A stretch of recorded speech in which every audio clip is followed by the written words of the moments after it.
আজই ডাউনলোড করুন আর এনজয় করুন আপনার পছন্দের শো। উপরে গেল কেন?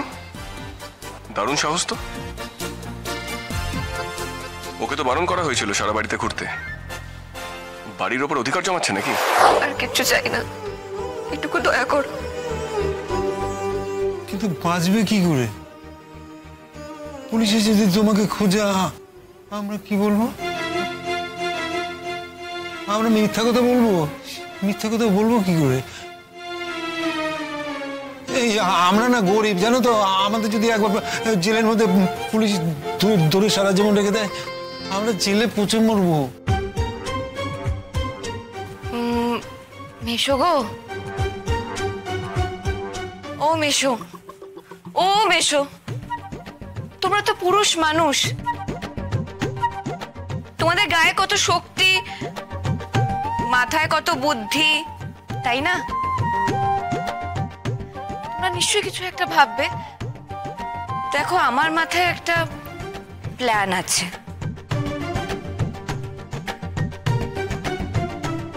সেটা আমি তোমাদেরকে বলছি, তোমরা শোনো, তারপর দেখো বিবেচনা করে তোমাদের কি মনে হয়।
গুড়গুড় করছে কেন বাড়ির মধ্যে?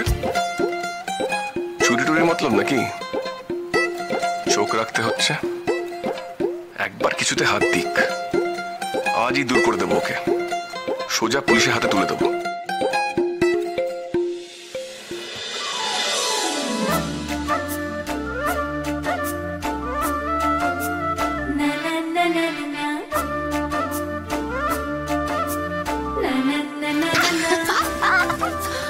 বাবা, কি বড় বাড়ি,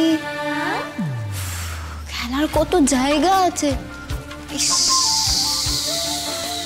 টিকেতে এখানে হলেন আমরা একসঙ্গে মিলে এক্কা দুক্কা খেলতাম, কি ভালো লাগতো।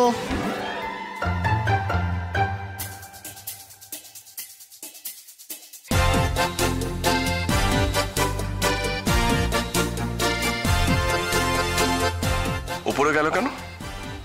দারুণ সাহস তো। ওকে তো বারণ করা হয়েছিল সারা বাড়িতে ঘুরতে। বাড়ির ওপর অধিকার জমাচ্ছে নাকি? এটা তো হতে দেওয়া যায় না। No, never. মেয়েটাকে চোখে চোখে রাখতে হবে।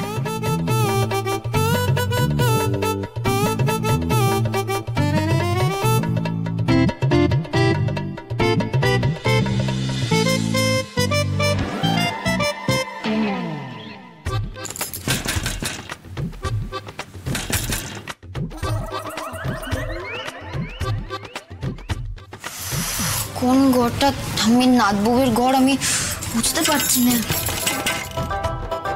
আরে, মেয়েটা এখানে কেন ঘুরঘুর করছে? নজর রাখতে হচ্ছে তো।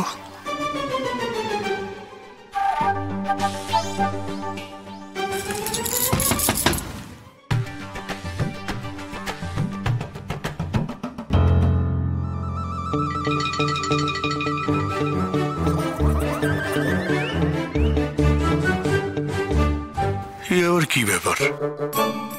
ভর দুপুরে ভাইপো আমার পরের বউয়ের পেছনে পেছনে কি করছে?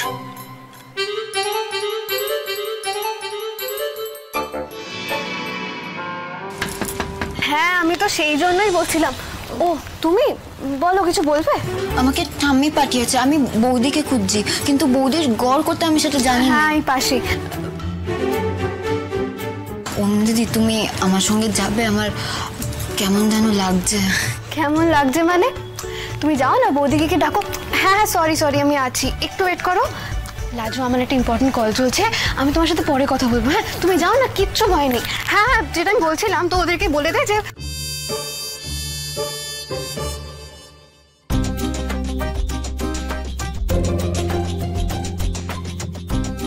এই গড়টাই দেখালো অনু দিদি। আমি কিচ্ছু বুঝতে পারছি না, আমি কিচ্ছু বুঝতে পারছি না। একটা জল জ্যান্ত মেয়ে হারিয়ে গেল আর আমরা হাত পা গুটিয়ে বসে আছি, অন্য একটা মেয়েকে তুলে নিয়ে এসে মচ্ছব করছি। কটা দিন যেতে দাও, এই মেয়ে এই বাড়িতে মিলেমিশে থাকতে পারবে না, ওকে তাড়ানোই হবে। সেটা কবে? আমি মরলে? বাবা, ভাগ্যিস টক করিনি, নাহলে আবার বকুনি শুনতে হতো। তাহলে এই ঘরটাই হবে, এই দিক পানে অনু দিদির দেখা।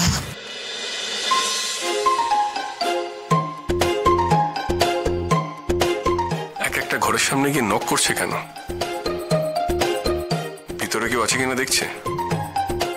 ঠিক জানি, চুরির মতলব অনুর ঘরে অনু আছে, মায়ের ঘর বন্ধ, সুবিধা করতে পারলো না, তাই বৌদির ঘর খোলা, ওখানে নিঘাত ঢুকবে।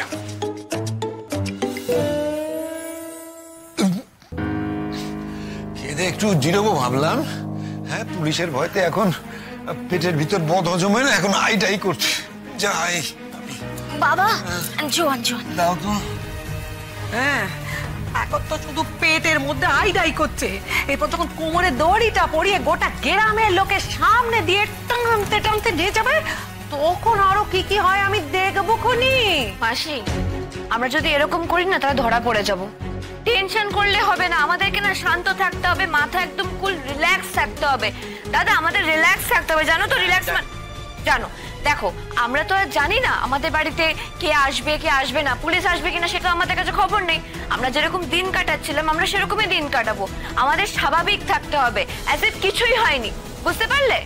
না, বুঝতে পারিনি বাচ্চা, বুঝতে পারিনি, কারণ আমরা এই বাড়ির লোকেরা কিন্তু তোমার মতো পোড়কাওয়া মিথ্যেবাদী নই, অভিনেত্রীও নই যে তুমি যাত্রাপালা লিখে আমাদের দিয়ে পাঠ করাবে, আমরা ঠিক ঠিক পাঠ করব। বাপরে বাপ, একেবারে বয়ডর ছাড়া কি ভয়ানক ভয়ানক মিথ্যে কথাগুলো রোজ রোজ বলে চলেছে। বাপরে বাপ, পারি নে। হ্যাঁ সত্যি তো, মা তো ঠিকই বলছে। তুমি তো সেদিন পাড়া সবার সামনে বলে দিলে যে তুমি আমাদের নাকি আত্মীয়, কই বলনি? তবে বোঝো। ও আচ্ছা মাসি, একটা মানুষকে যে এতগুলো মিথ্যে কথা বলতে হচ্ছে তা কেন গো? তোমরা কি বুঝতে পারো না, নাকি বুঝতে চাও না? আমি একটা সাধারণ মেয়ে, একটা সুস্থ জীবনযাপন করতে চাই, তার জন্য আমি লড়াই করছি। তুমি আমাকে একটু আশ্রয় দেবে না গো?